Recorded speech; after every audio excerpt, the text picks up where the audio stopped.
Thank you, Tom, for that very kind and long introduction.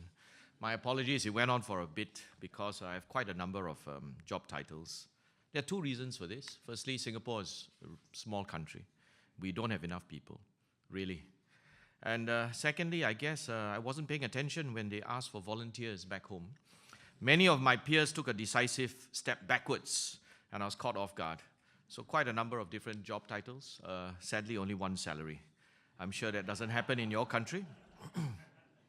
Alternatively, another perspective I've heard is that this is all part of a cunning plan to raise public sector productivity in Singapore.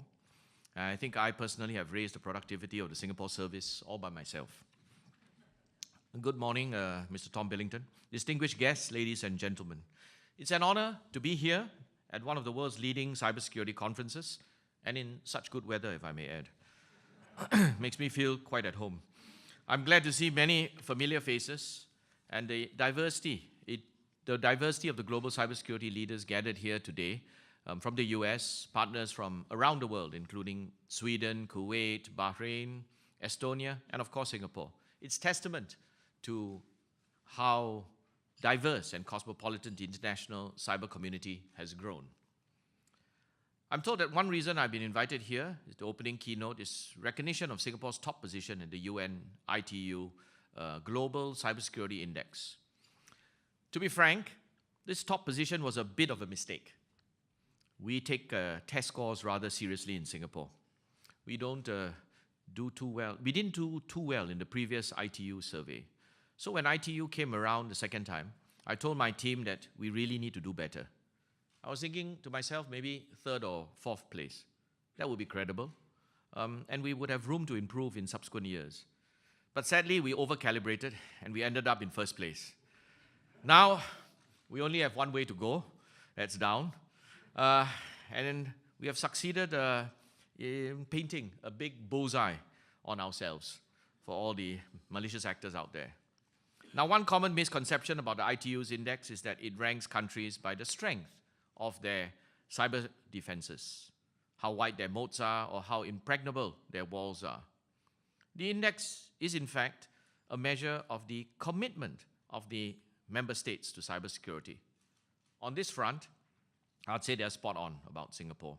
Cyber is indeed an important and even existential issue about Singapore's national agenda. And today I'd like to share with you some thoughts on what cybersecurity matters, why it matters so much to Singapore in the spirit of information exchange, which we, of course, in the cyber circles advocate strongly. I'll cover how we are tackling this challenge through a national cybersecurity strategy, including how we are putting in place a new law that will enable us to level up our national cybersecurity posture. Singapore sees the world through a lens that is shaped by our geographic, demographic, and economic context. We're a tiny nation state located in Southeast Asia, a rapidly developing region in the world, and our population of 5.6 million is slightly less than that of the Washington metropolitan area. In terms of land size, the Washington metro area is about 20 times the size of my entire country. We are also one of the world's most connected cities. Each Singaporean has on average about 2 mobile phones. According to so I only have one, so I suspect there are some Singaporeans who have far more than 2. According to Speedtest Global Index, our national broadband infrastructure is the world's fastest. The pace and scale of Singapore's connectivity and digitalization will only become more intense under our Smart Nation initiative, which sets out a vision to harness digital and smart technologies to build a future Singapore. Just like how Waymo's self-driving cars ply the streets in California, autonomous vehicles are being put through their paces in Singapore's One North Business Park. The National Digital Identity (NDI) system and our push for simplified and integrated electronic payments are geared towards allowing citizens and businesses to transact in a seamless, convenient, and secure manner. These and other Smart Nation initiatives will enhance the competitiveness and participation in our economy. But the more digitalized and connected our economy is, the more important it becomes to secure our systems in cyberspace. Although Singapore was relatively unscathed by large-scale cybersecurity incidents like WannaCry and NotPetya attacks in 2017, our global connectivity still puts us in the crosshairs of advanced persistent threats. Last year, our universities and government networks were breached. We investigated and found the breaches to be carefully planned and sophisticated, not the work of casual hackers or criminals. We even had a mini Equifax incident where the attackers gained access to an insurance company's systems in Singapore through the Apache Struts vulnerability. The financial costs of cyber attacks can be high, but indirect costs, such as the loss of trust from the public, can be even higher. And this is especially relevant for Singapore, where the brand name for my country is often associated with trust, transparency, and efficiency.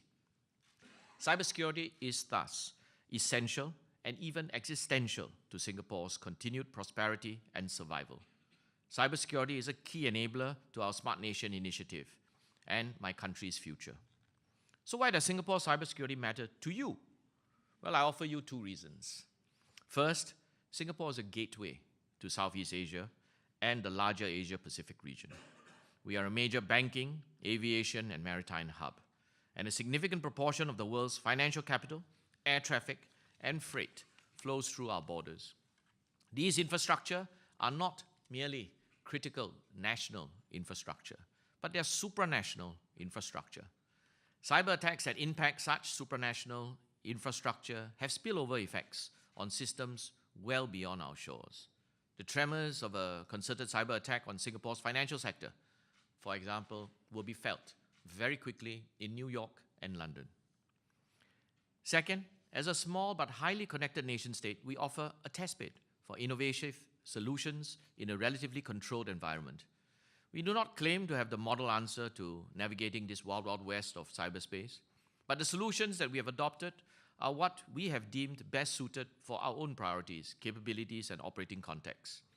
We have put significant thought and resource into these efforts, sharing our own war stories on a basis for further discussions with all of you, and how we as an international community can deal with this global threat of cyber.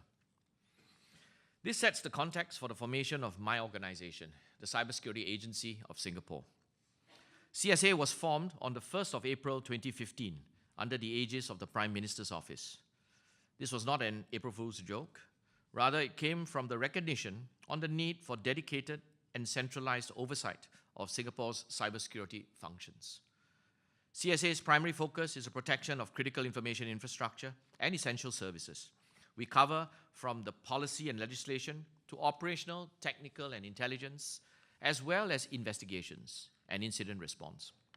In terms of breadth, we cover the small and medium enterprises and the man in the street, the whole cyberspace, as it were, in Singapore.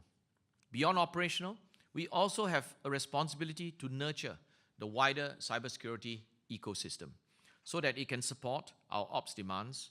And in recognition that cyber is borderless, we also perform the international role as well for collaboration and to represent Singapore in cyber internationally. No one agency can do all of this by itself, so CSA works closely with the diverse stakeholders from government, industry, and academia. The responsibility remains with the primary agency. For example, cybercrime remains under the National Police Force, but CSA coordinates the overall national cybersecurity strategy. We are still a young agency. In fact, we will only be celebrating our 3rd anniversary next week. In the short time that we have been in existence, we have not reinvented the wheel in cyber. Rather, our key value proposition lies in the holistic approach that we have taken, in recognition that many of these fronts are complementary and mutually reinforcing. This approach is encapsulated by the 4 mutually supporting pillars of Singapore's cybersecurity strategy, launched in 2016 by my Prime Minister. Let me briefly take you through some of the key initiatives under each of these pillars. First is building a resilient infrastructure to ensure continued provision of essential services. In cyber, we are only as strong as our weakest link, so it's important for the public and small businesses to be more diligent about protecting their digital lives and assets, to improve our collective safety in cyberspace. As seen from the spate of ransomware campaigns over the past year, small businesses and individuals are often the victims of such indiscriminate attacks.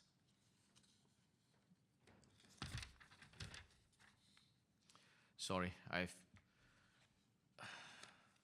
let me repeat. First, building a resilient infrastructure to ensure continued provision of essential services. CSA plays the role of regulator and partner to ensure that our CII agencies have the capabilities and measures in place to detect, respond, and recover from cyber threats in a prompt and expedient manner. We have developed a multi-tier national cybersecurity response plan, and we conduct regular cross-sectorial exercises. For example, Exercise Cyberstar was a whole-of-government effort that put Singapore's cyber incident management and emergency response plans to the test. In our second run last year, it involved 200 participants from all designated CII sectors. As government systems remain a prime target for cyber attacks, we have to walk the talk. In 2016, the Singapore government announced that it would take the unprecedented step of separating our internal networks from the internet. To clarify, we did not cut off from the internet completely. We still use the internet as the transport layer, and we can send and receive emails from citizens and from overseas. We just cut off internet surfing from government computers. This move came under strong criticism. Some called it a step backward into the Stone Age, and others joked about facts that we'll be using pigeons for communication. This discussion was not taken lightly, and was done to make it harder for attackers by disrupting the cyber kill chain.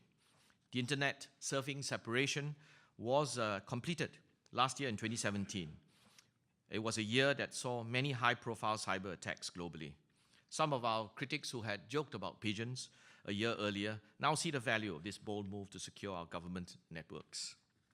Second, we go beyond our CII sectors to engage businesses and individuals to develop a safe and secure cyberspace.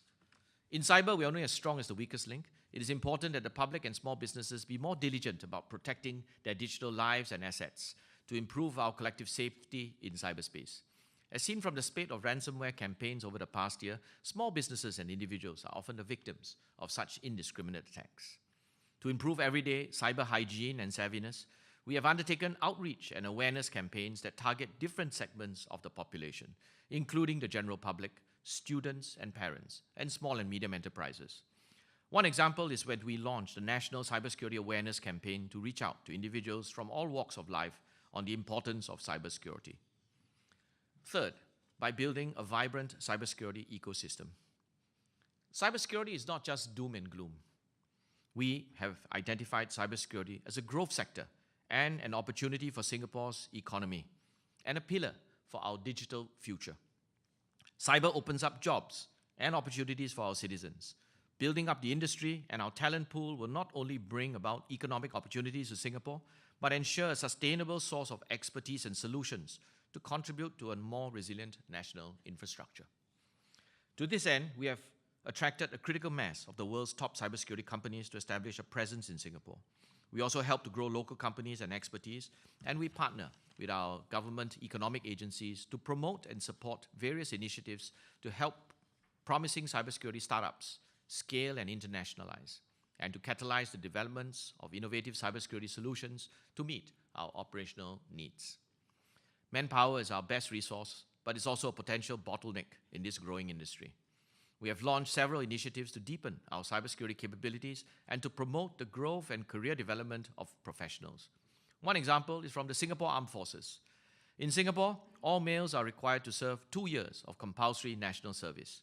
And the SAF recently created a new cyber defense vocation to train selected conscripts for cyber defense.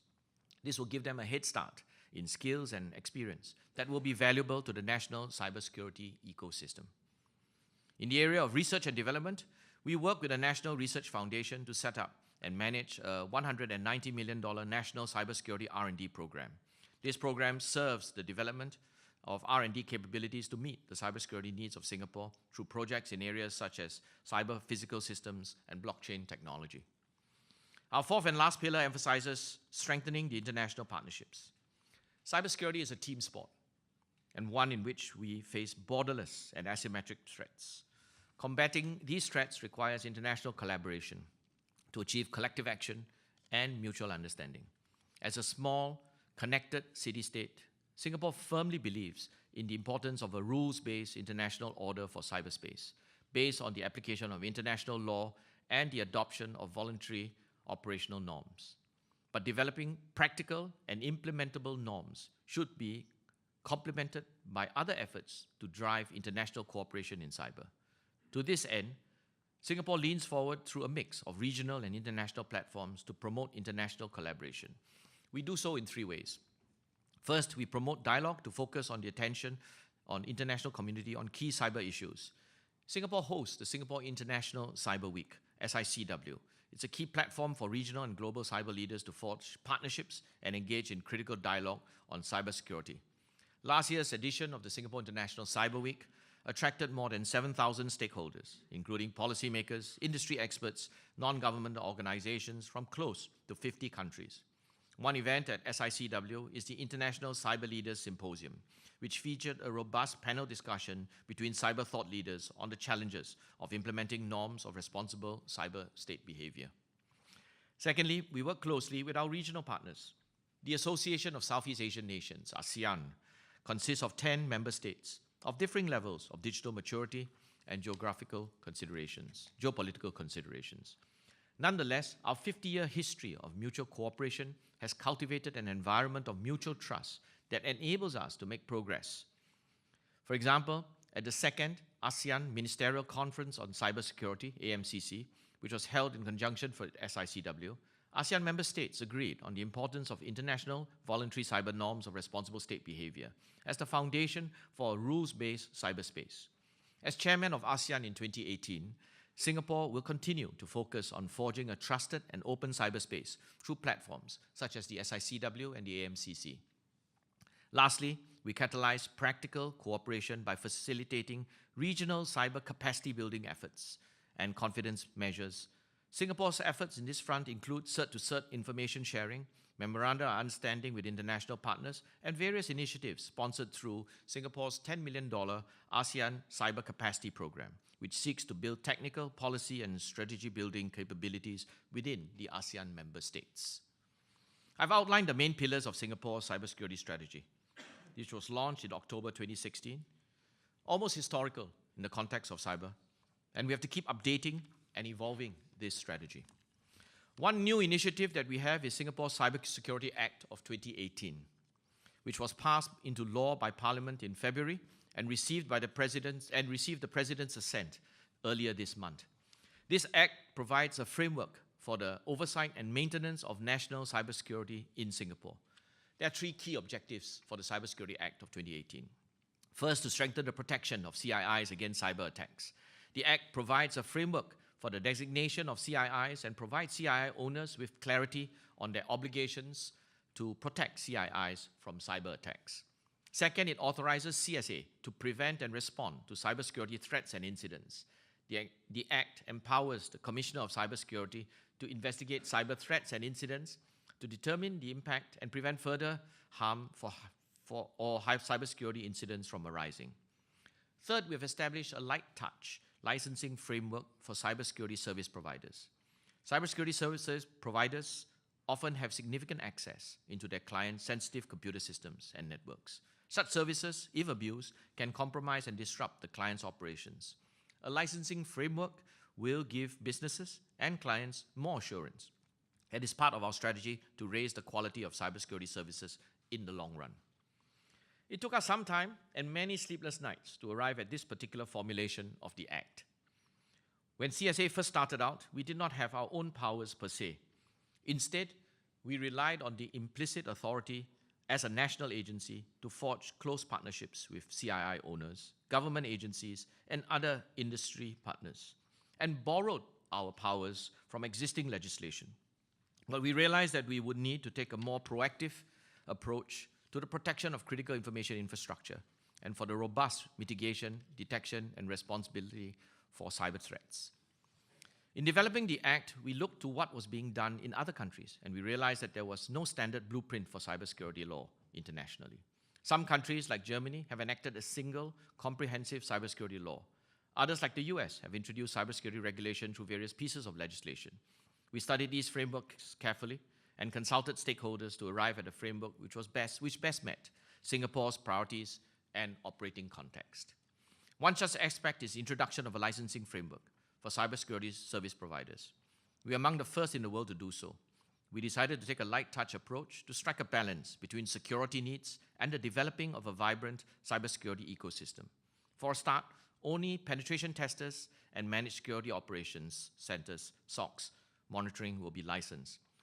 These providers have access to sensitive information from their clients and provide mainstream services that leave a significant footprint on our cyber landscape. The Act will operate in tandem with other laws and regulations in Singapore. For example, the Computer Misuse Act and other relevant legislation will continue to govern the investigation and prosecution of cybercrime. CSA's experience in running the show over the last 2 years also gave us time and experience to distill our thinking. When CSA first started out, we had certain ideas of what kind of oversight was needed in Singapore and worked closely with our stakeholders, not to mention keeping pace with the evolving threat landscape. This gave us additional clarity on the powers that were needed to safeguard our essential services from cyber attack. Yes, as you've gathered, and as Tom has said, I've gained another title in this past month. As Commissioner of Cybersecurity, I'll be conferred the authority to execute the powers stipulated in the Act. Some in the local media have given me the moniker of the Cyber Czar in Singapore.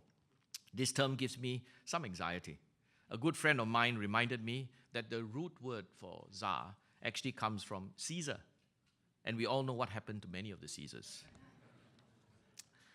I should also mention that Singapore's political culture played a part in the strong support for the Act. In general, our public has strong confidence in the government, and our status as a literate dot on a map, surrounded by much larger neighboring countries in Southeast Asia, also underscores a collective mindset that security is a necessary precondition for our independence and continued prosperity. During a 6-week public consultation exercise, we found the respondents generally shared that the government's concerns of cybersecurity threats to Singapore. When the Act was debated in Parliament, many members of Parliament rose to speak. All said they supported or strongly supported the need for a Cybersecurity Act. The debate was on the implementation and clarification of issues such as privacy and the cost of compliance. This allowed us to refine the Act and reassure stakeholders that the government would work with them to ensure the implementation would be handled sensitively. From Singapore's perspective, a resilient and secure cyberspace depends on the successful implementation and execution of a holistic cybersecurity strategy, including the development of a vibrant ecosystem, strong international collaboration, and a legislative framework that gives us oversight over our critical infrastructure. We have been recognized globally for our commitment to cybersecurity, but that does not mean that we are resting on our laurels. In fact, the more important comparison is not how we measure up against other jurisdictions or other countries, but against the threat actors which are targeting us. There's little use in having the highest walls or the widest moats if the enemy can fly. We are cognizant that attackers also recognize Singapore's value as a global connectivity hub. In September 2017, we attained the dubious honor from one cybersecurity company of being the top launchpad for cyber attacks.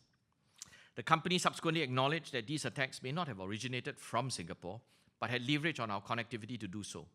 Nonetheless, it's an apt reminder that our connectivity can be both a boon and a bane. This is not a race that we can win alone. A rising tide raises all boats, and collaboration between governments, businesses, academia, and individuals across multiple fronts will be a crucial component to our success. Moving forward is important not just to build defenses for the cyber threats of today, but also to promulgate the infrastructure capability, mindsets, and friendships that will enable us as an international community to tackle these cyber threats for tomorrow. I hope that my sharing on Singapore's approach to cybersecurity as a small, connected nation-state has provided some food for thought. And I also like to take the opportunity to congratulate Tom for successfully organizing this third run of the Billington International Summit.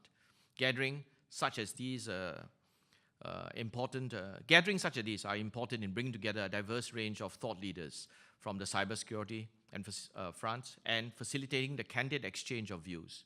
Singapore's third edition of the Singapore International Cyber Week will be held in September of this year, and I warmly invite all of you to join me in SICW 2018 and look forward to having many fruitful discussions with you there. Thank you.